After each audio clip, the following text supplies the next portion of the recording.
All right, let's dive in. Today, we're cracking open the Analog 4 MKII user manual. We're going deep, exploring every nook and cranny this thing has to offer. Think of it as a backstage pass straight from the source. We'll be uncovering those hidden gems even seasoned users might have missed. Now, I know what you might be thinking, a whole deep dive on a manual, really. But trust me, this is way more than just a boring instruction booklet. Oh, absolutely. This manual is like the key to unlocking the Analog 4's true potential.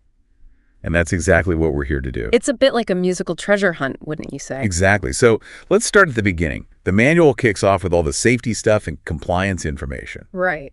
I know it can be tempting to just skip over these sections, but, they are pretty important. Definitely important. I mean, think of it this way. You spent all this money on this awesome Analog 4. You wouldn't want to fry it by accident, would you? So using the correct power supply, keeping it away from water, extreme temperatures, these aren't just suggestions. They're crucial for making sure your synth stays healthy. Yeah, I guess those little details can really make a difference in the long run. Absolutely. And who doesn't love a good long run with their gear? Exactly. All right, so now things start to get really interesting. We get to the Analog 4 MKII background section.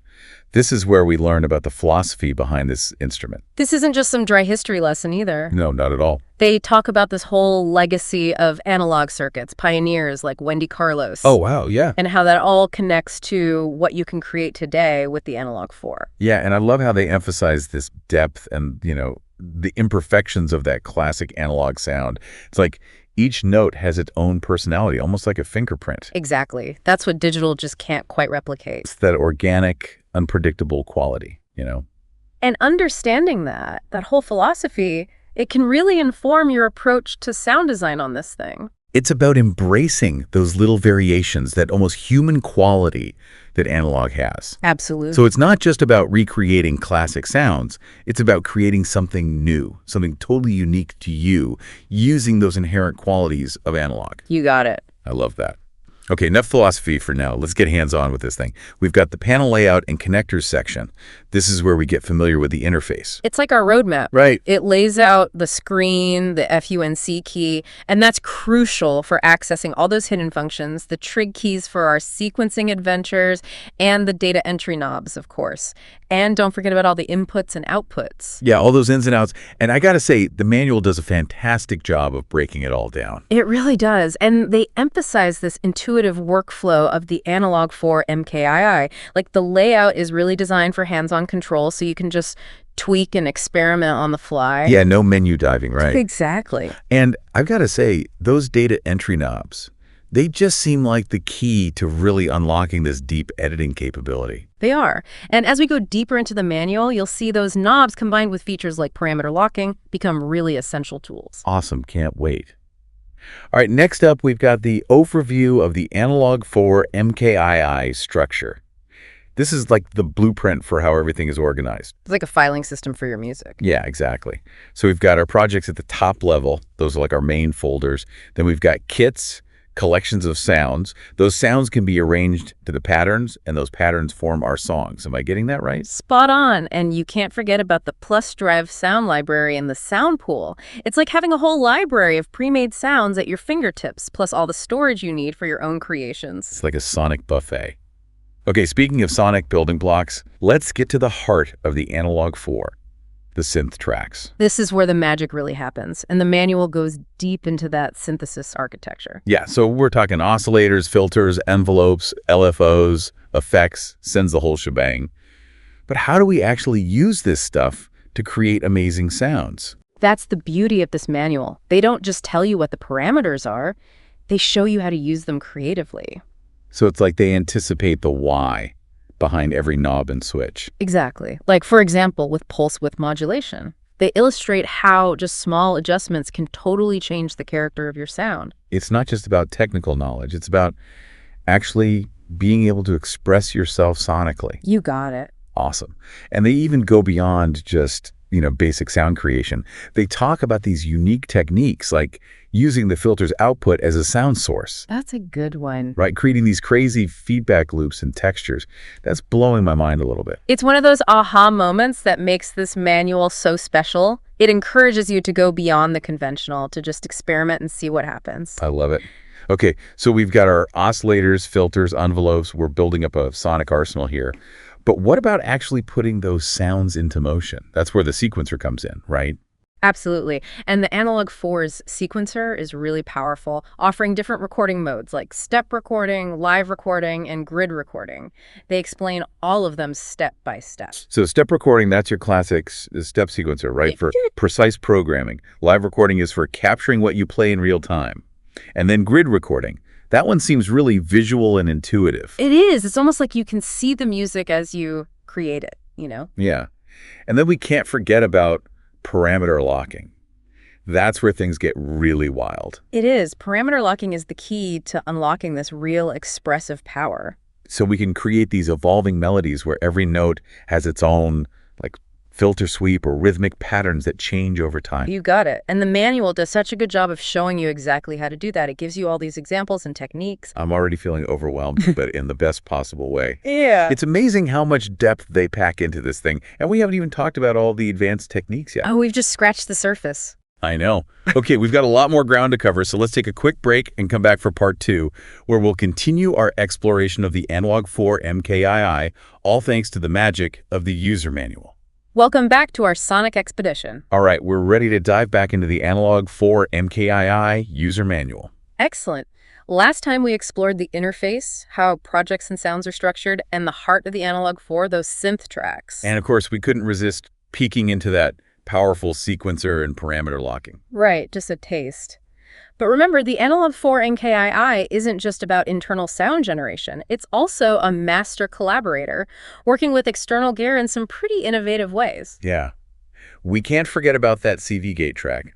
I'm dying to know how we can use it to bring other synths to life. Well, that's precisely where we're headed. The manual has this really cool section called Setup Examples, highlighting just how versatile this machine is. Okay, let's jump in. What's the first scenario? So the first example shows us how to control a classic analog synthesizer with the Analog 4 MKII. Imagine combining its sequencer, sound design capabilities with that raw sonic power of a vintage synth. Okay, I'm picturing a legendary synth duo performance. Exactly. And the manual gives us a step-by-step guide to the connections. You'll use standard monophone cables to connect the Analog 4's CV outputs, A, B, and C, to the external synth's pitch CV input, gate input, and filter CV input. This gives you control over the pitch, triggering the sound, and shaping the filter cutoff of that external synth, all from the Analog 4 MKII. So the Analog 4 MKII basically becomes the brains of the operation, sending instructions to its vintage counterpart. Precisely. And the manual goes beyond just showing you the connections. It also guides you through setting up the CV gate track, how to choose the right CV types for pitch and gate control, even calibrating the pitch CV for perfect tuning between the instruments. Wow, no more guesswork, just pure sonic synergy. That's awesome. What other control possibilities do they cover in these examples? Well, another fascinating scenario is using the Analog 4 MKII as a filter bank. Imagine taking the sound from another synthesizer, a drum machine, or even an electric guitar, and running it through those powerful Analog 4 filters. Okay, I can picture that sound being sculpted and shaped in real time. Exactly. The manual explains how to route audio from an external source into the Analog 4 MKII's audio inputs. Then you can use the synth track's filters to process that incoming sound, creating all sorts of interesting textures and effects. You can play with different filter types, cut off frequencies, resonance settings, even use the envelopes and LFOs to modulate the filters in real time. So we could take a drum loop, for example, run it through the Analog 4, and completely transform its character. Absolutely. They even give tips on setting up the synth tracks for serial filtering, where the output of one filter feeds into the input of another. Serial filtering, now we're talking serious sound design. It's like sonic alchemy. And the Analog 4 MKII is more than up to the task. The manual goes on to explore another intriguing possibility, using an external oscillator with the Analog 4 MKII. This is where things get really interesting for sound creation. Intriguing. So we could bring in a sound source from outside instead of using the Analog 4's internal oscillators. Exactly. They explain how to use those CV gate outputs to trigger an external oscillator, maybe from a vintage analog synth. Then you route the audio output of that external oscillator into the analog 4 MKII's external inputs. This way, you can use the analog 4 MKII's filters, envelopes, LFOs, and effects to shape the sound of the external oscillator, combining the best of both worlds. It's like expanding the sonic palette of the analog 4 exponentially. The possibilities seem endless. They really are. You can bring in all sorts of unique and interesting oscillators from vintage synths to modular systems and integrate them seamlessly with the analog 4 MKII's workflow. I'm already imagining some truly wild sonic hybrids. What else does the manual cover in terms of external integration? Well, it wouldn't be complete without mentioning the electric guitar. As you'll see, the analog 4 MKII has some tricks up its sleeve for guitarists, too. Okay, you've piqued my curiosity. How does the analog 4 MKII work its magic on a guitar? The manual presents two main approaches. The first method uses the FX track to process the guitar signal. You can run your guitar through effects like the wide shift chorus, saturator delay, and super void reverb, essentially turning the analog 4 MKII into a powerful multi-effects unit for your guitar. So we could create anything from shimmering ambient textures to crunchy, distorted soundscapes, all with the analog 4. Absolutely. And the manual explains exactly how to connect your guitar and set up the FX track for optimal processing. The second approach involves routing the guitar signal through one of the synth tracks, which opens up even more creative possibilities. Ah, I see where you're going with this. We'd be able to use the synth tracks filters, envelopes, and LFOs to shape the guitar sound in ways you wouldn't normally imagine. Precisely. Imagine using the filters to create wah-wah effects, the envelopes to control dynamics, the LFOs to add tremolo or vibrato. The manual gives specific tips on how to dial in different sounds, from classic analog synth textures to more experimental, otherworldly effects. Now that's what I call pushing boundaries. It's like taking a familiar instrument and warping it into something completely new. And the analog 4 MKII is the perfect tool for that kind of sonic exploration. The manual really encourages you to go beyond the conventional, to experiment and discover new sonic territories. I love that spirit of adventurousness. It's not just about learning how to use the instrument, it's about using it as a springboard for creative expression. Exactly. And that's what makes the analog 4 MKII such a compelling instrument. It's a powerful tool for both sound design and music production, but it's also a source of inspiration, encouraging you to experiment, explore, and discover new sounds. It's like the manual is saying, here are the tools, now go build your own sonic world. Precisely. And with the analog 4 MKII, the possibilities truly are endless. Okay, we've journeyed from CV gate control to external audio processing and even guitar integration. It's clear that the analog 4 MKII is a sonic chameleon, capable of adapting to all sorts of creative scenarios. Indeed, and these setup examples in the manual are just a starting point. They're meant to spark your imagination, encourage you to embark on your own sonic adventures. Well, mission accomplished. My imagination is running wild. I can't wait to put some of these techniques into practice and see what kind of sonic magic I can create. And that's the beauty of it. The analog 4 MKII invites you to experiment, push boundaries, discover the joy of creating unique and compelling sounds. Speaking of joy and discovery, let's talk about MIDI. I know it might not be the most glamorous topic, but it's essential for integrating the analog 4 MKII into a larger studio setup. Absolutely.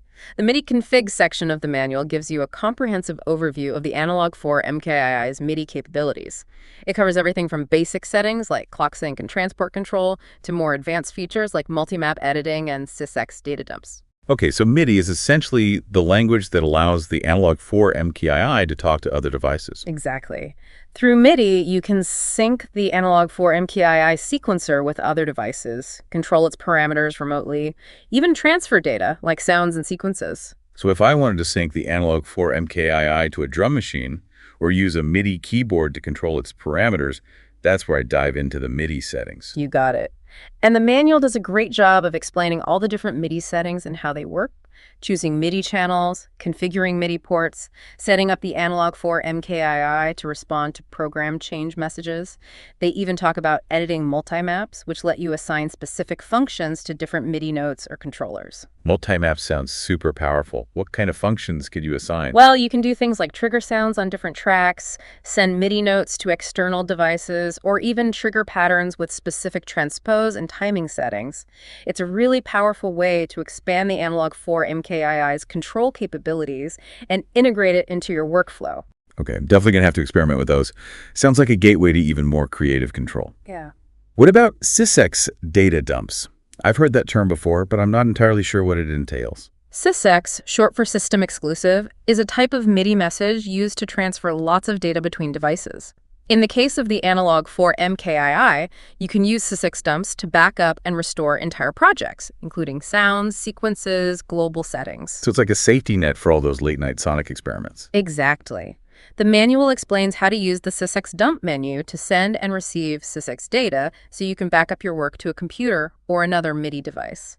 It also covers how to restore data from a backup so you never lose all your hard work. Whew, that's a huge relief. Knowing I can easily back up my entire sonic world is incredibly reassuring. And it's a testament to the Analog 4 MKII's design. It's not just a creative instrument, it's a well-thought-out tool that prioritizes data management and user experience. I love that.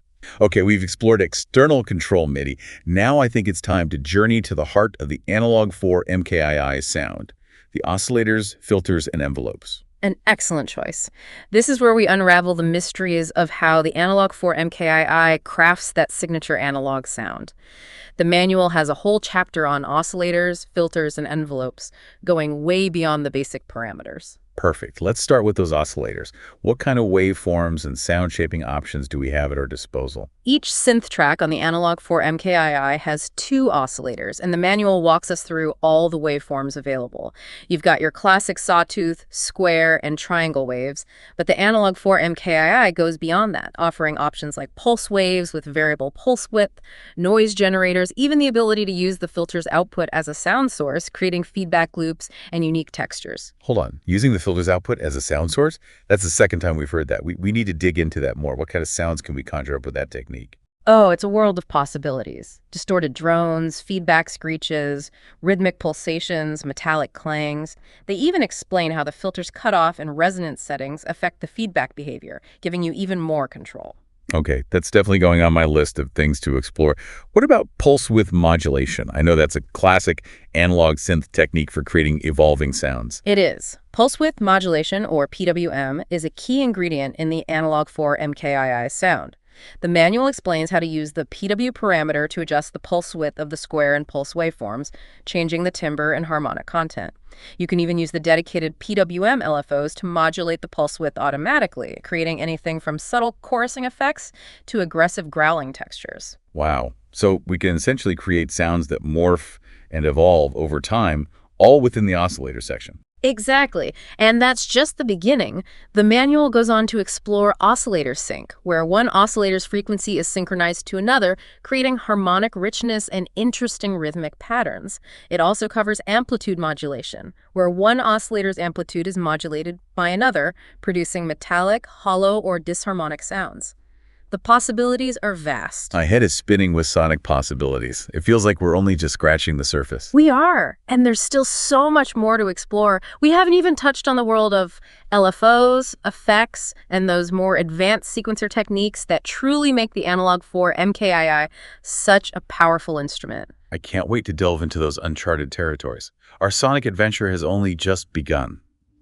Welcome back. It feels like we've been on this incredible journey through the Analog 4 MKII. It has been quite the adventure through the user manual. We've explored so much, taming the sequencer, those powerful filters, even learning how to control other gear with the Analog 4. Yeah. But there's still so much more to uncover. Oh, absolutely. We've only just scratched the surface of what this machine can do. And speaking of scratching the surface, I'm really curious about LFOs. They seem like the secret to breathing life into static sounds, giving them movement and character. You're exactly right.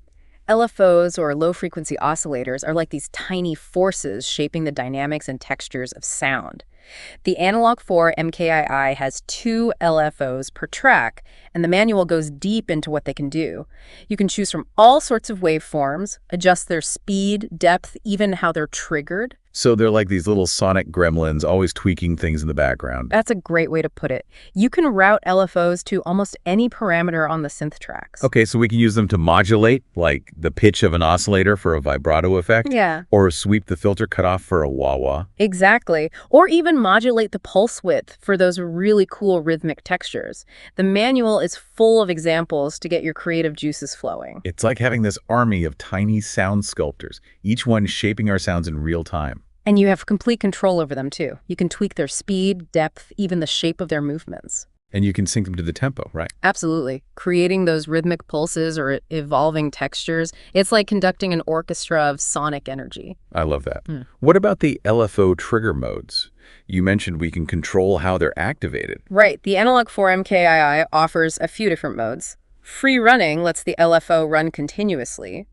Trigger restarts it every time a note is played. Hold freezes the LFO's output at a certain point. And one shot and half cycle let it run through one cycle or half a cycle, which is perfect for creating those envelope-like modulations. Wow, so much control. It's incredible how much depth there is to just LFOs. It really is, and that's what makes the Analog 4 NKII so rewarding. It's full of these little hidden depths just waiting to be explored. Speaking of hidden depths, let's talk effects. I know the Analog 4 MKII has a reputation for its amazing effects. What sonic treats does the manual have in store for us? The Analog 4 MKII's effects are definitely a playground. You've got your classics like chorus, delay, and reverb, but they're taken to a whole new level here. Okay, I'm all ears. What are some of the standout effects? Well, you have to try the wide shift chorus. It creates everything from subtle shimmer to expansive stereo widening. Then there's the saturator delay, which can add warmth and grit, or even push your sounds into distortion territory. Already hooked. And of course, the super void reverb. It's incredible for creating these vast, ethereal spaces like another dimension for your sounds. I need to hear that.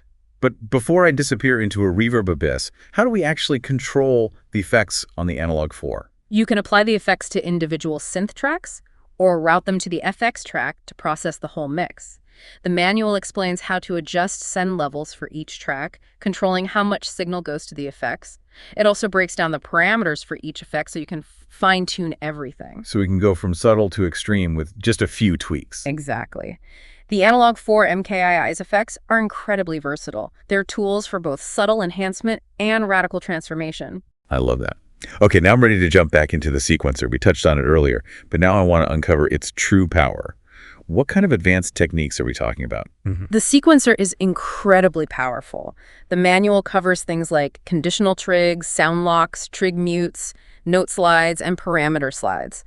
They add a whole new level of depth and complexity to your sequences. Right. Conditional trigs, those are like little logic gates, right? Exactly. They let you program trigs that only activate under certain conditions. You could have a trig that only plays if the previous one did, or one that only plays on every other beat. You can even use probability to create trigs that have a chance of playing or not, adding a bit of randomness to the mix. So we can create sequences that react to themselves, creating unpredictable patterns. Exactly. And the manual walks you through all the settings for conditional trigs, giving you clear explanations and examples. Okay, conditional trigs are a must-try. What about sound locks? Those sounded really cool. Sound locks are a great way to break free from traditional kits. They let you lock a specific sound to a step in the sequence no matter what kit is loaded. So you could have a drum loop playing, and on each beat, a different synth melody or bass line could play along with it, all within one pattern. So we can have a steady drum groove with a constantly shifting melodic landscape on top. Exactly. And the manual shows you exactly how to set up and use sound locks so you can create these really unique sequences. Wow. Okay, sound locks are definitely going on my list of essential techniques. What about those other advanced techniques? Trig mutes, note slides, parameter slides. Trig mutes let you selectively mute individual trigs in a sequence, creating variations or pauses. Imagine a steady beat suddenly dropping out.